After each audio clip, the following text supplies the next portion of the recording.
trying for 2 days in a row with another DM's Guild review.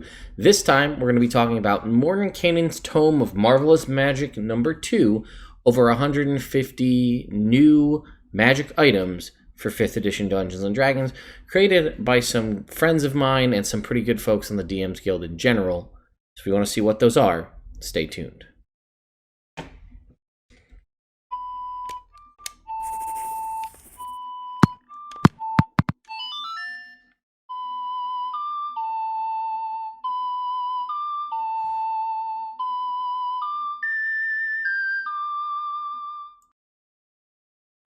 What's going on, folks? Ted from Immersion here, and let's just jump right into it.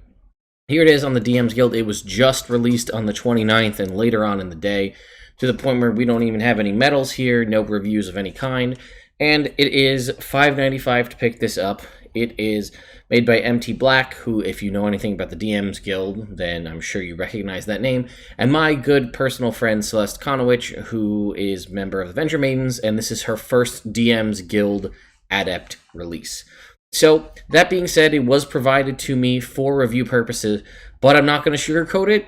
I got some problems with some of the items in here, so let's just dive right into that.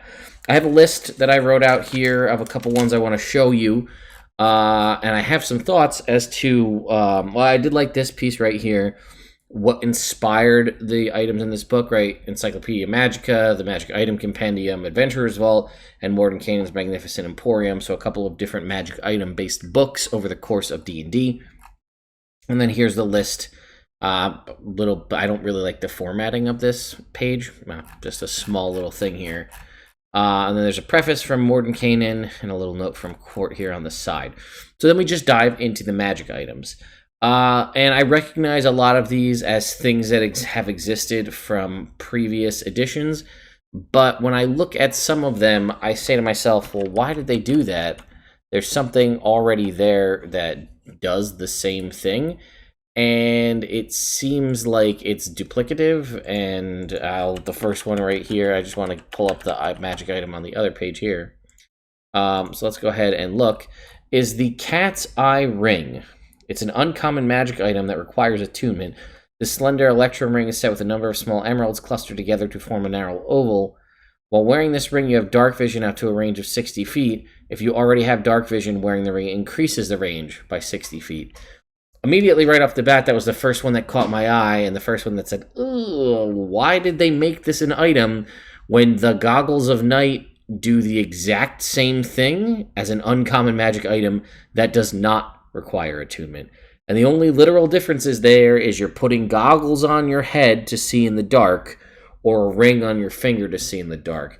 And to me, attunement is not worth the, not wearing goggles. Like, maybe you're trying to do it because you're trying to be subtle, so you put the ring on rather than wearing goggles. But the subtlety is not worth an attunement slot to me.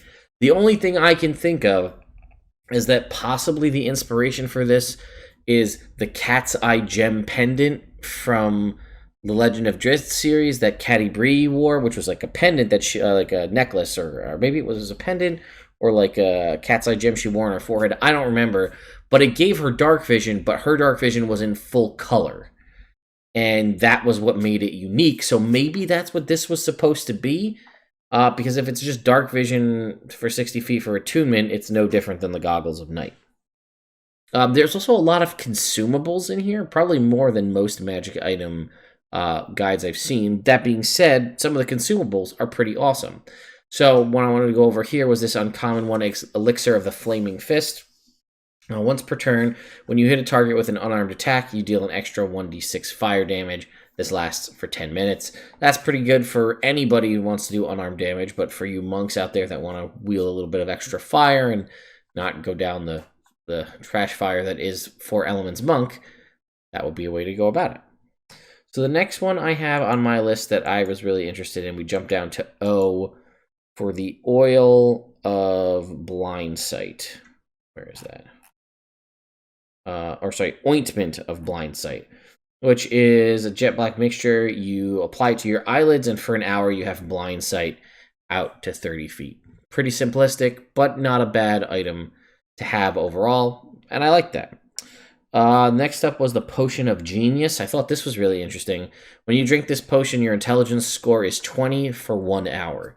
That is a very useful item regardless. Like, I mean, even if you don't have a super low intelligence, like a middling intelligence, or even as like a wizard, you might be like, well, I don't have a 20 intelligence yet, but this will give me that, and I'm going to need it for the next encounter I'm going to be in, research, combat, whatever. I like that concept of setting it. It didn't set it at 19, it set it at 20, but it's only an hour. And then the one right after that as well, the Potion of Mage Wine, which is a rare item. When you drink this potion, you regain an expended spell slot of 5th level or lower. That is a very powerful magic item. It's essentially a mana potion, right? When you drink it, you get a 5th level or lower spell slot back. This is like it's a one-time use. It's only rare though, so if you were able to find like a cache of these, or maybe buy multiples, that would be an item that any wizard or any spellcaster really is going to want to have access to. All right, then it was the Ring of Cantrips, which there's a lot of rings, and I'd say the rings are kind of where it really shines here, obviously, except for the cat's eye ring we talked about earlier. But I really like the Ring of Cantrips. It requires attunement by a wizard.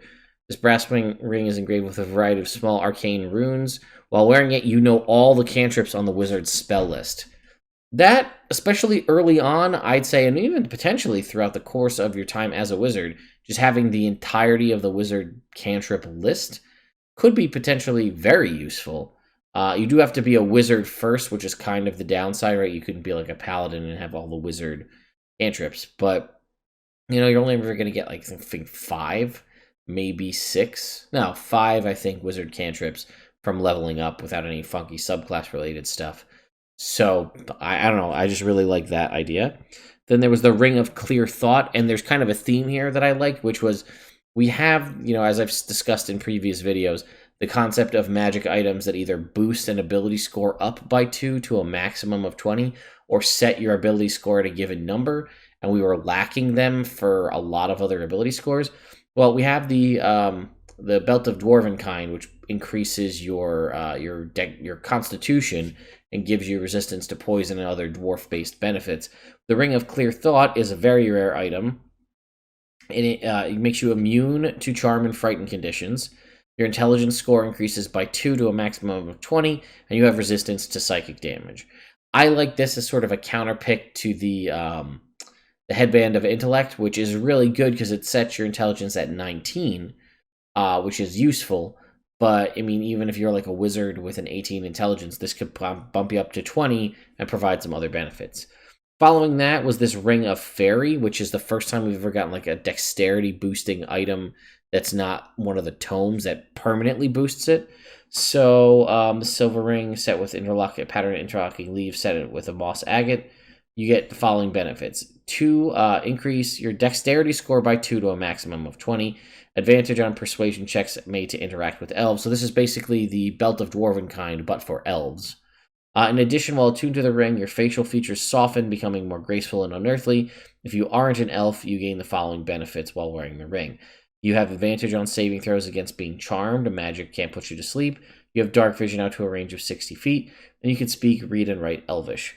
I also really like the concept of you being like a human with a Belt of Dwarvenkind and this ring.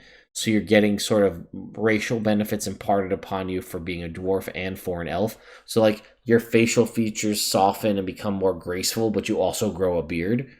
Just be an interesting dichotomy there.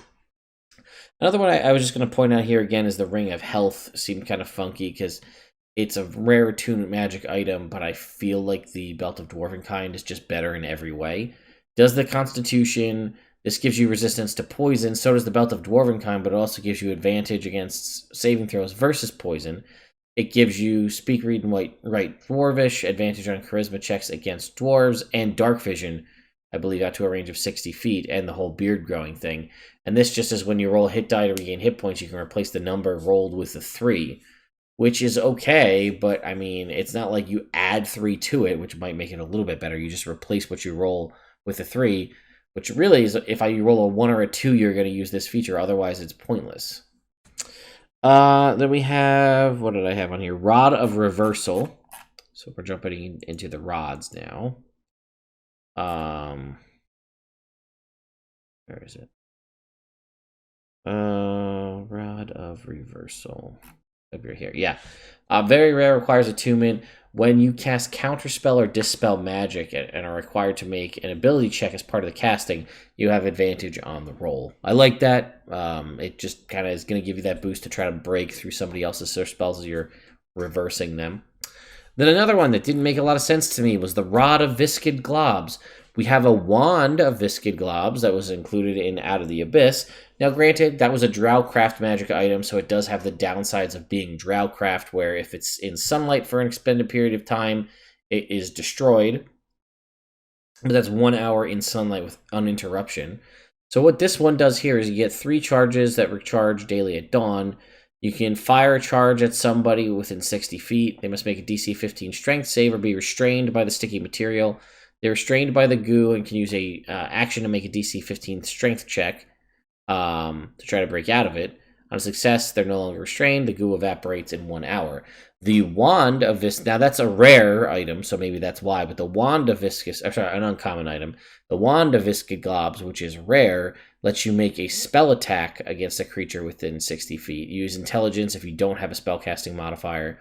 If it hits the target, they're restrained for 1 hour, after which it dissolves, and then you can dissolve it using a dose of Oil of Etherealness or Universal Solvent, or if you put it in alcohol. I think it says a pint more of alcohol.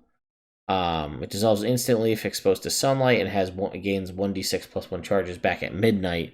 It has 7 charges overall. It just seemed kind of silly to make a Rod of Viscid Globs when the Wand of Viscid Globs already exists. Granted, this is a slightly lesser version, but I don't know. It just didn't make a whole lot of sense to me.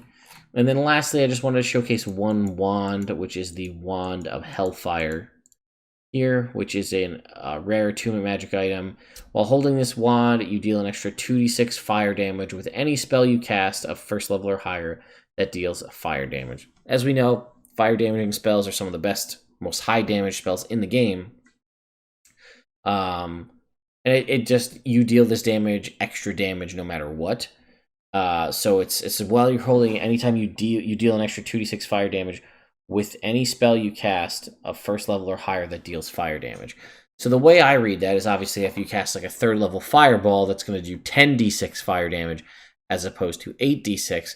Something that's not really clarified, and I guess that's on the DM to rule, is what if the person with the Wand of Hellfire casts a spell like Scorching Ray, where each ray does 2d6 fire damage. Now, does each ray do 4d6 fire damage? Or does only one of them get 2d6 fire damage? Or do you roll the 2d6 and then add that to the other 2d6 you roll for the Scorching Ray? Again, that's a very specific example, but Scorching Ray is a pretty popular spell, and you get it pretty early, so you might need to think about clarifying that a little bit in the document here. And that's pretty much it. Then we have random magic item tables for all of the new items that we got, which is a nice little touch there as well. And that is it for Mordenkainen's Tome of Marvelous Magic number 2. I don't believe I have Mordenkainen's Tome of Marvelous Magic number 1. I'm assuming that was also more magic items. I do prefer to get magic item based supplements here on the DM's Guild, as I feel like classes are really hit or miss, as we saw with the previous video that I had done. But this was a video that was, again, a document and a product that was made by a friend of mine, so I did want to review it to help boost the signal. If you want to go check this out, it is $5.95 on the DM's Guild. You can go pick it up right now. There'll be a link in the description. FYI, it's also an affiliate link for the DM's Guild, so if you do decide to go over there and pick up it from my link in the description, I get like a very small portion of that, so that's kind of cool. But yeah, it's just an interesting concept to add more, always good to have more magic items. Although, like I said, some of those kind of confused me as they seemed duplicative to existing magic items, unless there was possible clarifications needed. Let me know what you think. I tried to grab a smattering of different items from throughout the document to not just give you the whole thing, because that would take forever, but to give you a couple different items of different types. I think there is some real winners in there. Again, there's a lot of different, more of the consumables seem to call out to me more than the static magic items. Although the Ring of the Fairy is something my elf Bladesinger would love to have access to, because just a boost in dexterity that's not tied to one of the crazy magic tomes is awesome. So Anyway, thank you all so much for watching. A big shout out to my patrons over on Patreon for being awesome and doing the support thing. Also, my patrons on Patreon have access to my playtest version of my Fixing It Ranger class. So if you want to see what that is early, any patron can go and see and download the PDF. So you can go over there and do that if you so choose. If you haven't subscribed to the channel already and rang the notification bell, I would greatly appreciate that as well. And I will see you all next time.